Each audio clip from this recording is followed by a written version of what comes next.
Hello, and welcome to the next episode of the Live Your Spa Life show. Spa life is a lifestyle that accepts that accomplishment and harmony coexist. The Spa and Spa Life, the SPA, is for Seek Power Always, that power within you to do your deeper work in the world. I am so excited to introduce to you our next special guest, who is Sarah Elkins, who is your guide to uncovering the right personal stories for the right audiences so executives, leaders, public speakers, and job seekers can clearly and effectively demonstrate their character, values, and vision. As a Gallup certified StrengthsFinder coach, Sarah uses that tool and story sharing strategies as the foundation of her work. Hosting her highly engaging podcast, Your Stories Don't Define You, How You Tell Them Will, for more than 180 episodes was the inspiration for her book of the same name. You'll find magic in her ability to uncover the stories that are holding you back, the stories that create the internal messages that are keeping you from exploring your magic and making the impact you're craving at work, at home, and in every relationship. Sarah, welcome to the show. Thank you. It's so nice to be here, Diane. You know, Sarah, you have shared how being stories don't have to be epic. They just have to be meaningful. How do you distinguish that? Oh my gosh. I remember when I would be dating many years ago, and I would ask people questions, ask men questions about what they did and what they loved and things that they liked to do. And every time they would feel like they were compelled to tell a story that was epic, something where they nearly died, but they didn't, or they met a celebrity, or they had this wild night in Las Vegas or whatever. And every time I'd be so disappointed because that's not demonstrating who they are. So when I talk about meaningful stories, if a simple one would have been about something that happened at work that made them feel good about themselves, or a success story with their dog, or something about their relationship with their mother. I took my mom out to lunch yesterday and we had the best time and this happened. No, those are the stories that are meaningful to people. And there is always a place for those I nearly died stories, but one-to-one and in smaller groups, those aren't the ones that are going to make the impact that you want to have. Got it. And so what is one of your favorite meaningful stories at this time? Oh, well, now that both of our boys have moved away from home, one story that always pops into my head when I think about my relationship with my boys was when I first went back to work after our first son was born. We were living in Washington, D.C., and I hadn't planned to have children at all. I didn't want to get married, didn't want to have kids. And I'm a little impulsive sometimes, and decided after I got married that it would be a waste for my husband not to have a child. And so we got pregnant pretty quickly, luckily for us. And I remember when I was big and pregnant with our older son living in Washington, D.C., I made plans to go back to work, and I had this great nanny, and I had this idea of what kind of mom I was going to be. And that included working a lot and traveling. But I remember one day after going back to work, and I cried all the way to work. And then I was coming home and I walked up the 3 flights of stairs in our old brownstone building on Capitol Hill in Washington, D.C. after an hour driving each way. And I got to the top of the stairs, and the nanny knew that I was breastfeeding, and so she wouldn't feed him for the last hour or so. And she threw the baby into my arms and packed up her stuff and left while I went to sit down to nurse him. And I remember thinking that it was interesting that he smelled like her because she had been snuggling him all day. And then this moment popped into my head, and I realized he should smell like me. He should smell like his mom. And in that moment, I had picked up my phone to call my mother to check in with her. And I started crying as soon as I heard her voice. And I'm not a crier. So it was kind of shocking to me and shocking to her as well that I was crying. And of course, she immediately thought something was terribly wrong. And so, how's the baby? How are you? What's wrong? What's going on? And of course, her voice That goes mom up. panic. Exactly, 4 octaves. Her first grandchild, so even more panic. And I couldn't get myself together. I couldn't breathe. I was doing that kind of sobbing. And she said, please tell me what's wrong. And I said, we're fine. We're okay. Everyone's okay. And she said, then what's wrong? And I remember looking down at this beautiful baby with these big brown eyes. And when he closed his eyelashes literally, they come to the tops of his cheekbones. They were so long. And I remember looking at him and he opened his eyes. And I said to my mother, it's just that now I know how much you love me. And it changed everything. But at the time, I couldn't say, this changes everything. I didn't know. It wasn't until years later, after moving from Washington, D.C. to Montana, and years later, looking at our boys growing up in a community where they're safe to wander around, where they could go to the grocery store to pick up milk for me at 6 and 8 years old, where they could hike up the mountain behind our house without worry about anything except maybe animals or falling down, right? It was years later that I realized that that was a pivotal moment, that those tears, that moment with my mother, that's a very meaningful story. Yeah, I love that. And I love the distinctions of that. It's like the pivotal moments, the poignant moments, right? The things that actually, define us of who we are in a real and grounded way.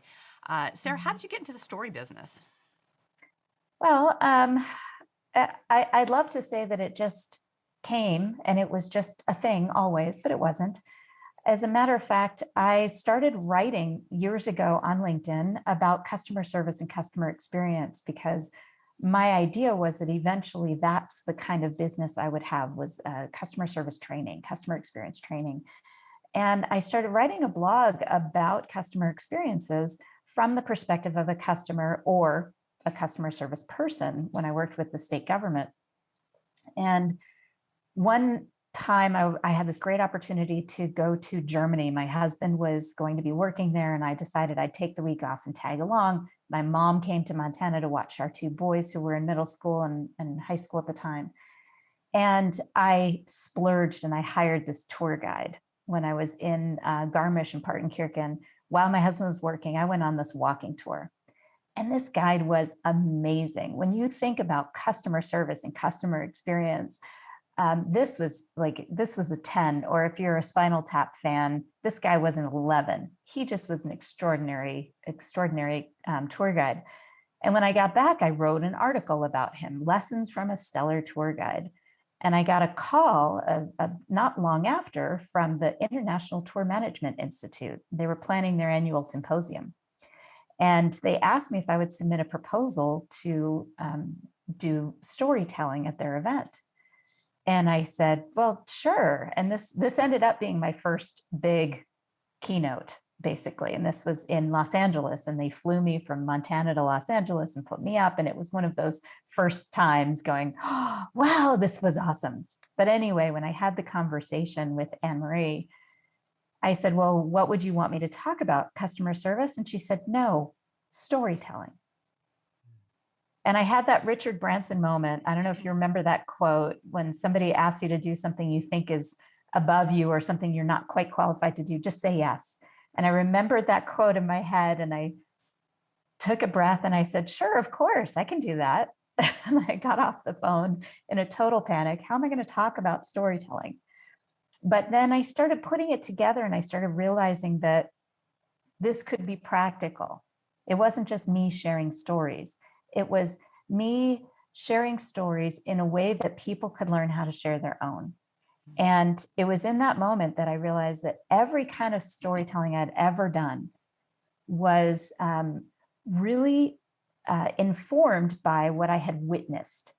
So when I work with a coaching client, the first thing I ask them to do is watch people sharing stories, whether it's online on TED or in person at a bar, wherever you are. Watch people tell stories and you can learn from that. What do you like? What don't you like? What really resonated? What didn't resonate? Are you tired of watching this woman play with her hair? Did the guy tell an epic story that just made you think he was just throwing names out there because he wanted to impress? What are the things that you like about it? And so when I did that first storytelling keynote presentation, in the middle of telling stories, I would encourage the audience to look at different aspects of the stories and what they thought worked, what they thought didn't work.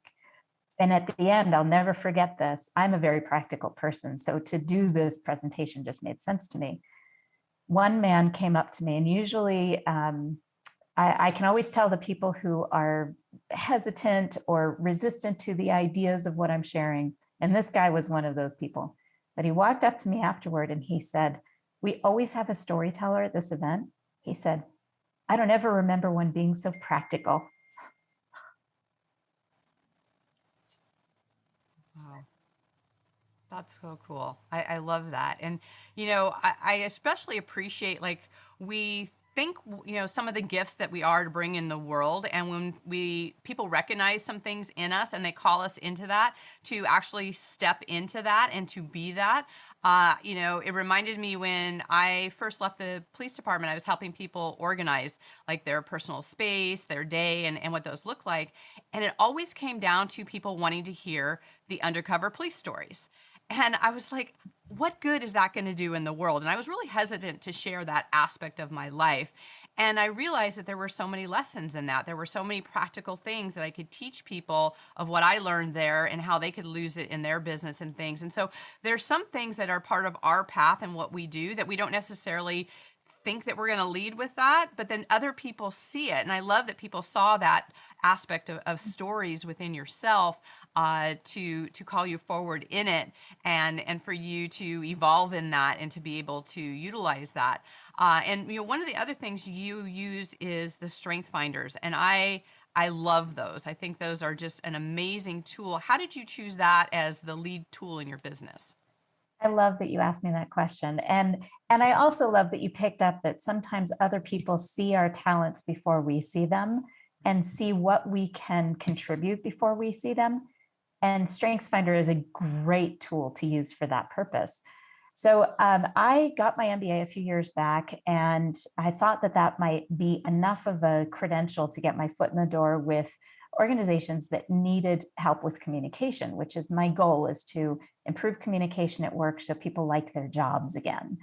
And after many years in the public sector, I know that the public sector really needs that kind of help, even more so than the private sector in most cases. But it wasn't enough to get my foot in the door. I found out through trial and error.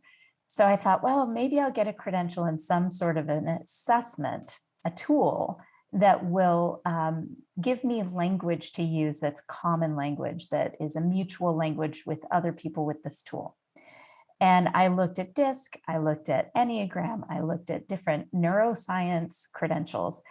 But it was my friend Tom Dietzler who gave me StrengthsFinder as a gift. He gave me the book and the assessment, and I took it.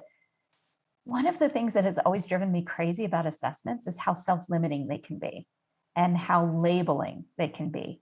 So I have never been a fan of them. And I also never really saw the practical aspects of it. So when I took the assessment StrengthsFinder, my first response was kind of dismissive.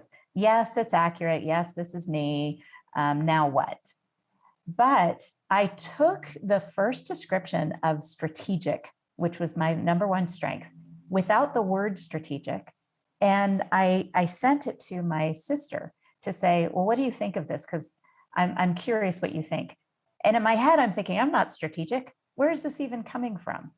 And she wrote me this long email with stories demonstrating exactly what the strategic was that is in my natural talents. That's when I became a believer, because I realized that I could use this with intention and really in practical ways. And then once I became a coach in this talent, or in this tool, I realized how powerful it could be, because not just so that I could be better at my strengths and so I could help other people be better at their strengths, but because when we focus in a community or a team on what makes us unique and how we think, and what makes other people unique and how they think, we create a much stronger team.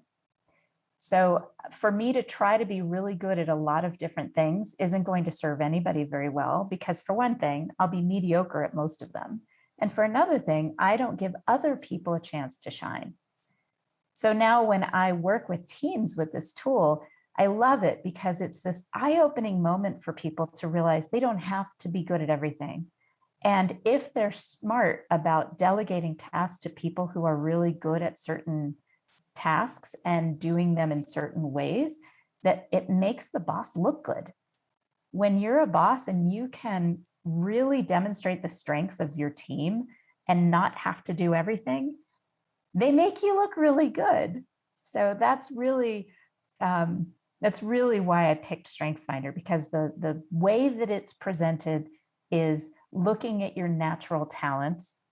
And as I said, most of the time, the first one is the one that is most foreign to us because it's so natural. It's so instinctive that we dismiss compliments. When people tell us we're good at a certain thing, we dismiss it because we wonder, well, doesn't everybody do that? Because it comes so naturally. And if we don't see that, and having somebody else be able to see that for us, we can use that talent to solve problems and build relationships. It's a powerful tool. Oh, I love it so much. And, it's one of the things that when Carrie and I do training for police departments, a lot of times we've been asked to do relationship courses, right? Because, the police department has one of the highest divorce rates, right? And so any type of tools that help you understand your partner are really helpful. So we use the StrengthsFinders a lot as a dating tool for couples to actually get to know each other and know what their strengths are. And even though mine is, I'm communication and maximizer, but I'm also kind of strategic, where I'm more of a bottom line, like get to it. And Carrie's is relator. And one of the ways that we had used this is we have a neighbor who had this big tree that was infringing like on our property. And mine would be just like, well, you just cut it. Like you just do this thing. And I was just like really matter of fact about it. And I'm like, you need to go be a relator to the neighbor and figure this out. So just using the language of even in relationships to be able to say, okay, this is your strength. This is going to be, you're going to do the best in this. And then afterwards, when all comes over, I'll do the winning them over, right? Because I have that in mind. You have woo, yes. Right, the woo that's in there. And I just think that it's such a great tool. And I really love that you utilize that, because sometimes people don't see their strengths or they don't know how to utilize them. And I love how, you use practicality in your stories, but you also use them in the StrengthsFinders. Like, what's the practical way that you can show up in your strengths and be able to create those things.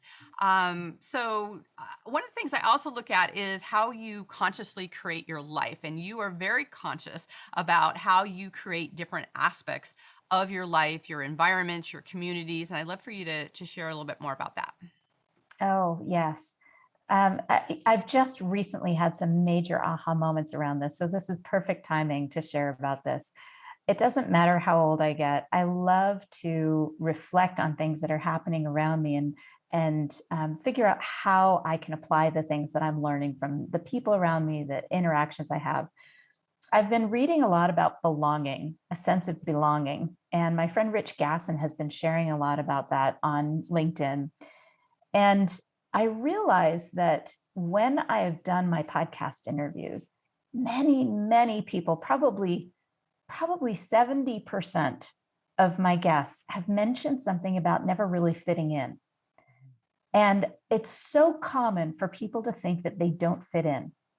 And I had this moment where I realized recently that belonging and fitting in are two very different things.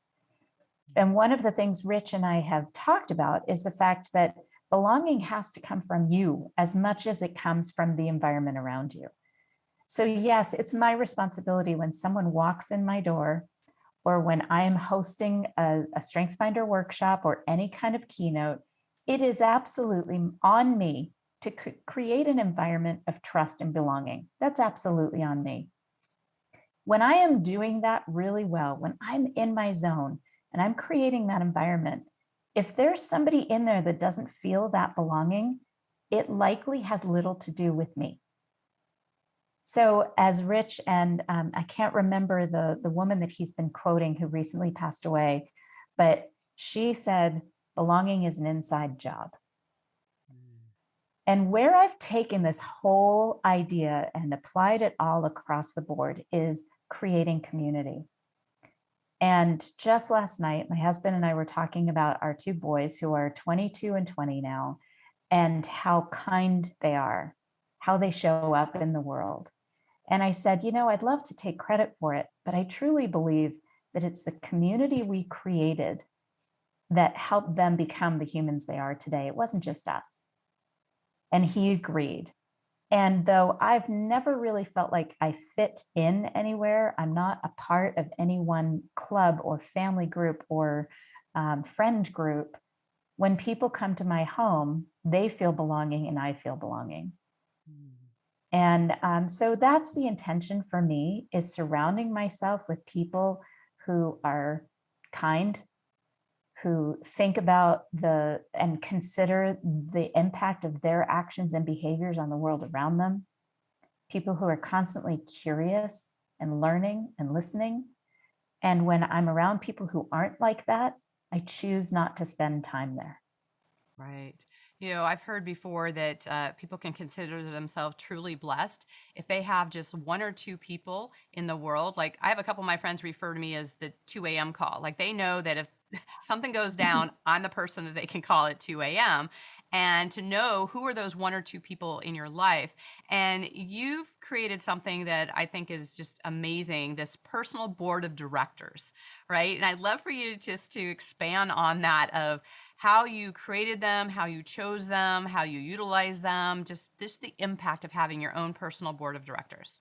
I love that you bring that up, because I was involved with the Women's Leadership Network here in Helena, Montana. It's just a small local group of about 150 women. And we meet for lunches every month. And one of the programs, when I was the president, I was helping with programming, was a woman named Ann Wakeman, who ran the food network, the Food Share here in Helena, Montana, just an amazing matriarch in this community. And she did a workshop on creating a personal board of directors. Because she had run nonprofits, she had been on boards, she understood that each of us needs to fulfill a different role in each other's lives. So, like you, I'm not a super touchy-feely person. I'm very practical. I am an empathetic person, but I don't lead with empathy. So my friends know to come to me when they want a kick in the ass. My friends know to come to me when I can listen. I'm a really good listener. They also know that I'm going to have some ideas for problem solving. And I know when not to do that, but my friends know that I'm that person. I'm the one that's going to say, okay, what's next? What's your next step? What can you do tomorrow to change this? That's my role. I go to my son, my older son, who has empathy in the top of his talents, when I need help relating to somebody on that level.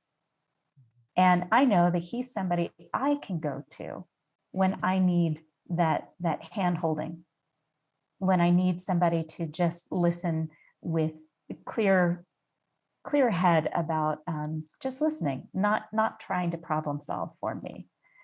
My husband's a problem solver as well, so he doesn't fit that need for me either. And I really think if we understand the people in our lives that bring certain energy to us, that we can then reach out and know that any one person can't fulfill all of those needs. Right. And when you talked about using StrengthsFinder for couples and families, I can tell you, we've been married almost 25 years. And I did the StrengthsFinder thing. I became certified about 4 or 5 years ago, and it changed our relationship. And we actually use it in humor sometimes. My husband will look at me and say, Sarah, your activator is showing. And yeah, so because I just take action, I don't wait for something to give me permission. I just do it. And so we use that humor. And I know that I can go to him when I need to think through something and understand the obstacles I'm going to hit, because I don't have any executing domain in my top talents. So that means that I have a tendency to think very strategically. I know how to get from point A to point B very quickly, the fastest route. And I'm an activator, so I'll take that step right away. My husband is the kind of person that wants to know the obstacles he's going to hit before he steps out. So I know that I can go to him and say, this is what I'm going to do. What obstacles am I going to hit? And he'll tell me, and he'll walk through it with me. I don't always ask, because sometimes I don't want to know. I want to deal with them when I run into them, like when I'm traveling. I like doing that. fly by the seat of my pants, but he really is great at this. So when I need to think something through, he is on my personal board of directors for that purpose. When I need just hugs and loving and comfort, I might go to my older son or one of my best friends. I might go to my mother. I have multiple people that I can turn to provide those needs for me. So I don't expect my husband to do it all for me. And I think sometimes that's where we get in our way with our relationships. Right. I think this is so great because, especially right now, where people have been more isolated than ever, they have not been with community, and they've maybe not sat with this to really look at, okay, who's really in my life that either inspires me, that holds my feet to the fire, that, is that empathetic person? Like, who are these different people? And to have those arrangements with each other, these commitments to each other to be there for those things. And I absolutely agree that, and I think this happens in so many different marriages, is when you think that your significant other or spouse is going to be all of everything. And that's a lot of weight to carry, right? Because that may not be their strength. And instead of holding that fault for them, to know, okay, who are the other people in my life that actually make it a more well-rounded life, that actually, see things from a different perspective. And if you think about, like, if any one of us had to be one person for just one other person and had to be everything to that person, that would be just a heavy load to carry, because all we know is our own perspective. So when we get other people's perspective, we're actually able to see what that looks like. So I think that is just such a great thing that you put into place. And I think it's something that our listeners can take to heart and consider. Who are those people in their life, that they don't need 100 people in their life, right? They need some key people in their life to really create that sense of either actual family or created family of what they can have that in their life. So I think that is so cool. And continuing on with this whole, like, what you've created in your life, you and I have talked about music before, and you kind of stumped me at first because I listen to so many different songs and I don't always know the name of them or what's going on. But you actually have playlists that you use for different aspects of your life. And I definitely want you to explain more about what songs are calling you, what kind of playlists are you creating, and how are you using them? I of course, I love that question, being a musician. And what's funny is I love pretty much every genre of music. I'm not a big country music fan in general, but Emmylou Harris and Patsy Cline are some of my all-time favorites. I love Johnny Cash, the old school stuff. So when I am working with coaching clients, especially that are trying to be better public speakers, better communicators, if music is part of their lives, if they just listen to music, if they love music, if it's something that resonates, that's a pun, if it's something that resonates with them, not everyone listens to music all the time, but I like to have them create a playlist of different songs that they play in their head or they play on their phone or out loud for different circumstances. So for instance, when I'm feeling romantic, I just started performing the song I'm Confessin' that Peggy Lee performed many decades ago. And just this weekend, when I got home from having spent some time with a girlfriend of mine, I was ready to spend some time with my spouse. And the song I'm Confessin' just was on a loop in my head. I'm confessing that I love you. It's just so romantic and sultry and sweet. So that was one that popped into my head. We just learned it. We've been performing it a couple times at 2 gigs. And so I'm starting to really feel it. Another one that I love is Feeling Good, Etta James, Feeling Good. And I listened to a bunch of different versions. Hers is my favorite. But believe it or not, Cyndi Lauper did a killer version of that song, very soulful. And I also love Charles Brown's I Feel Good. I feel good. Da, na, na, na, na, na, na. And that's one that I use when I'm just about to step out and I have to have full on energy. So I don't know if that answers your question, but I always have a song going in my head. I think this is such an important thing because I think a lot of times people think of music as being like the background of their lives, and to actively utilize it, I think is so important. And I reflected on that after you and I talked. And one of the things that I would play because when I was going to work as a police officer, because I had a transition from being a mom into being a police officer, and I was working like gangs and narcotics at the time, and I would play U2 Sunday Bloody Sunday. And a lot of it had to do with the beats of it, right? The Mhm. intensity of it. And it was me just getting the energy to, from bedtime stories with my kids to like, okay, we got to get on the street. Let's wake up. Let's go. Right. And things like Midnight Oil, the beds are burning, like those kind of I love activation those kind of songs. songs, right? Mhm. That sometimes it's about the words, but a lot of times it's about the music. It's about the beat of it. It's the energy of it Mhm. and changing, the dynamics of where you're coming from. So Absolutely. The that's one of the bass things line. that I thought about after talking to you about Mhm. how I've used music in my life and what that looks like. So I love when we have conversations with people to see like, okay, when you sit with them more deeply, how do I use it? How is she utilizing that? What's the Mhm. impact of that? And so I thought I'd share that with you that Thank conversation you. had a lingering effect. Well, I love that for a few reasons. One is that I think sometimes we forget the effect of our music on other people. So, for instance, when I was driving my son and his best friend to middle school, where they were both having a hard time, they were both being bullied. When I would drive them over there, I would crank up Highway to Hell and I'd sing with it and I'd embarrass them and they'd laugh. And sometimes I'd stop and grab a donut for each of them, or I would bring something in the car for them, some special treat, just to get that energy in the morning. Highway to Hell, what better song for a drive to middle school, right? And then the other thing is how other people choose music for us. So when I was on Right. a road trip with our boys when they were in middle school and elementary school, our older son was struggling emotionally. He was having some social anxiety. And I asked him to play songs for me as we were driving to Denver, just the three of us. My husband was at home. And my son picked the song Astronaut by, um, was that Simple Plan? I can't remember. But anyway, it's a really lonely song. It's really lonely. The lyrics are powerful. It feels like one of those teen angsty songs that will resonate with a lot of us. And I Mhm. remember listening to it and realizing the message he was sending me. Right. So music isn't just about our own soundtrack, but we help create soundtracks for the people around us.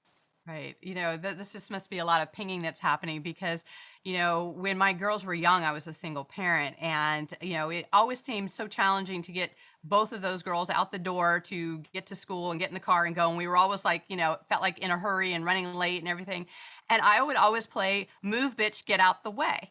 And so that became like this song where, and I had carpool, and I think their friends were probably, I don't know if their parents would probably like lose their mind if they knew what I was playing in the car. But, here I'm hearing a lot of different kind of music at work, and, we were playing that. But to this day, my kids will just out of nowhere just go like, move, bitch, get out the way. And it became this joke in our family that mom, the cop, was playing this song on the way to school, and it just becomes these inside jokes of the things Mhm. that come up and to not take it so seriously. And so I just Yeah, thought you're about that in creating a years. soundtrack. Exactly, exactly. We have a lot of influence. We have a lot of influence, and when, as you say, when we own our power, we can influence in such huge positive ways. We just have to choose that. Right. So I love that you did that, and I love that it was not a conscious. Oh my gosh, I need to do something to wake these girls up, and this is going to freak them out hearing this kind of language coming from their mother. That's not what the thought was. The thought was, we need a soundtrack. I need to Right. I need to get these kids going. And here we are years later, and it's had influence. Right. I love Absolutely. it. Well, now, my girls are in their 30s, and every once in a while I'll get this audio where they're in their car and they hear it playing and they take a snippet of it and send it to me. So it's still circulating within the family. So it's still pretty fun. So speaking of circulating and experiences, one of the things I love to ask is, We have these different experiences of how we enjoy life in the kitchen versus the office or our bedroom. What is your favorite room in your home and why? Oh, it's absolutely the kitchen. I love the kitchen. And that doesn't mean that, we haven't enjoyed the kitchen in other ways. We have babies after all. But anyway, to stay on the up and up here, I love my kitchen for many reasons. I love to cook. I love to nurture and nourish people. And when I'm in the kitchen and I'm filling, for instance, I'll be making a round challah, which is the Jewish braided bread. I'll be making that today for the biggest holiday of the year coming up tonight, tomorrow. It's called Rosh Hashanah, which is the Jewish New Year. And I will be hand kneading this dough, and I'll be putting every ounce of my love and energy into that dough as I'm kneading it. I'll add craisins and some chopped up dried apricots and honey. And I'll knead that dough, and then I'll make a beautiful braid, and I'll make it kind of wreath-like. It'll come around into a circle to represent the cycle of the year. And I'll bake it, and it will pop up, and it'll be beautiful and crisp and brown on top. And I know that when my family tears into that bread, they are going to have all of their senses overwhelmed, including the sense of belonging, the sense of community, the sense of love. And the reality is that it's not the food itself that does that. It's the environment that we create around it. This is healthy food. This is homemade food.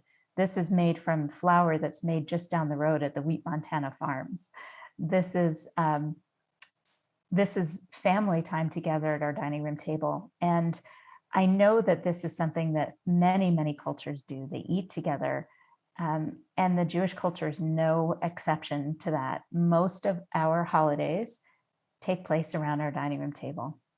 So my kitchen is my sacred place. And I love that I cook with others in there. My husband and I are very well choreographed when we're cooking together in there. We've catered huge parties together. And I love the energy that we create when we are moving around in the kitchen together, making each other a snack, making each other a cocktail, whatever we're doing. It just, there's a warmth about it, even when it's cold outside.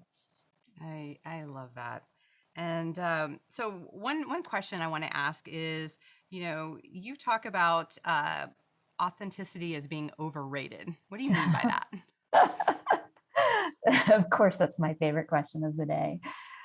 I'm not sure why, but it seems that globally, or at least with all of the people that I interact with on LinkedIn and across social media circles and even media platforms, there has been this turn to define authenticity for ourselves. This idea that we have to be our authentic selves and that authentic self is somehow fixed. It just is driving me crazy because that leaves no room for personal growth and transformation. When we think that our authentic self is this or does that, it means that we are not going to step out of our comfort zone, and we're going to give ourselves this excuse that it just doesn't feel authentic. And I don't buy it. And I remember being told it's just a phase when I wanted to do something. I remember being told that. And where does that leave that exploration of who we are and our identity?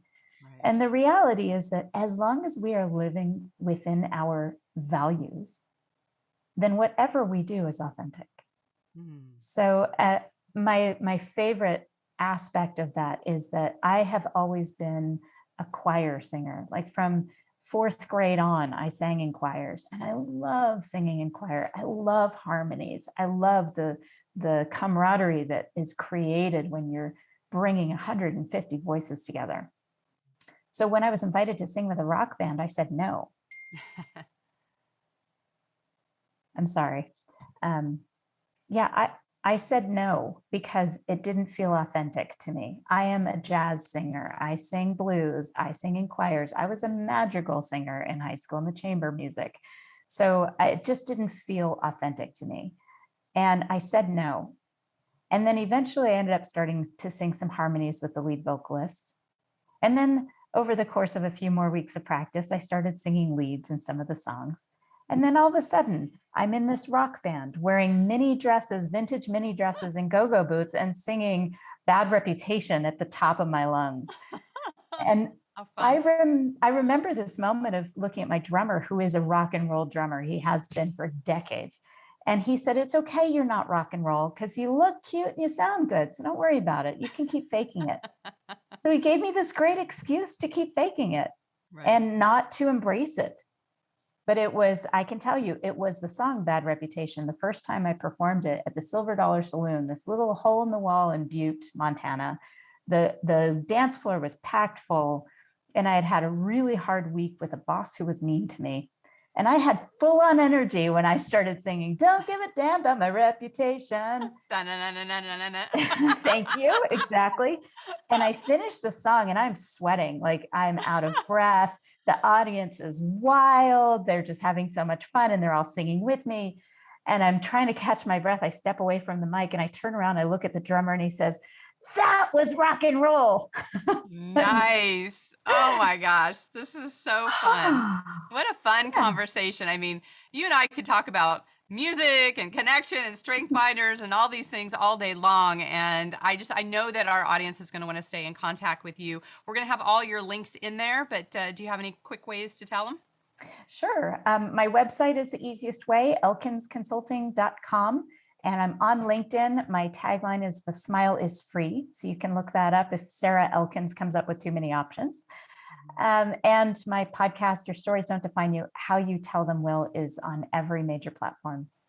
Wonderful. Well, thank you so much for sharing your wisdom. And I'd like to have you leave with like your final thought around our theme this year are for people who are being a force for good. And how are you being a force for good?